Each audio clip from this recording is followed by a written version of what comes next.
Mrs Armitage, Queen of the Road by Quentin Blake. One morning Mrs Armitage came downstairs and found a letter on the mat. She read it to her faithful dog Breakspear. It said, "Dear Anastasia, because I am buying a new motorcycle, I shall not need my old car any more. I would like you to have it as a present. It is in the street outside. Here are the keys.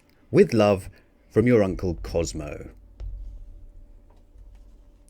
There was the car. "It doesn't look very exciting, Breakspear," said Mrs Armitage, "but we'll give it a try." They climbed into the car and off they went. They had not been going long when they went over a big hole in the road. Bing, bong, bang, boing. All the hubcaps fell off. Mrs Armitage got out to look at the damage. "Hubcaps," she said. "Who needs them?" She took them off to the scrap heap, and on they went. But as they were going round the corner by the vinegar works, scrunch! The mudguard was ruined. Mrs Armitage got out to look at the damage. "Mudguards," she said. "Who needs them?" She took them off to the scrap heap, and on they went.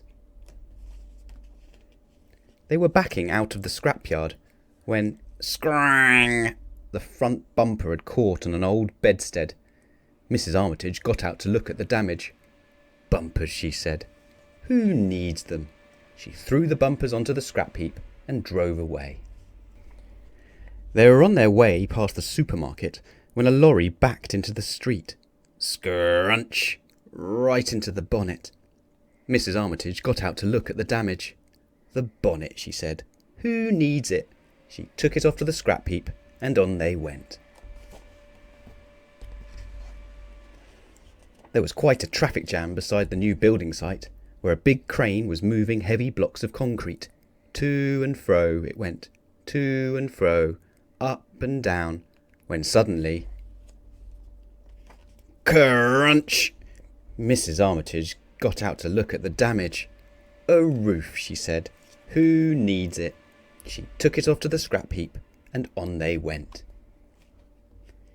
"Breakspear," said Mrs Armitage, "I think it's time for us to get out of this town." They went down a side road into the country. All about them were trees and the birds were singing.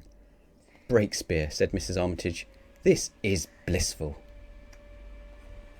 But the road got bumpier and bumpier. Beding, bedong, bedang, bedoing, clunk. All the doors fell off, and the boot as well. Mrs Armitage got out to look at the damage. "All this stuff, Breakspear," she said. "Who needs it? Let's throw it all on the scrap heap and be on our way." But at that moment there was a roar. It was Uncle Cosmo on his new bike. His friends were there too. Jizzy and Lulu, Ferdinando and Smudge. They were out for a day's drive.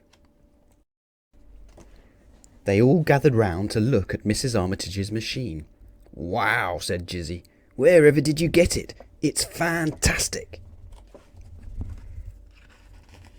"We're off to the Crazy Duck Cafe for a game of billiards and a can of banana fizz," said Uncle Cosmo. "You must come too." "But first, have this leather jacket," said Smudge. "I've grown too big to wear it."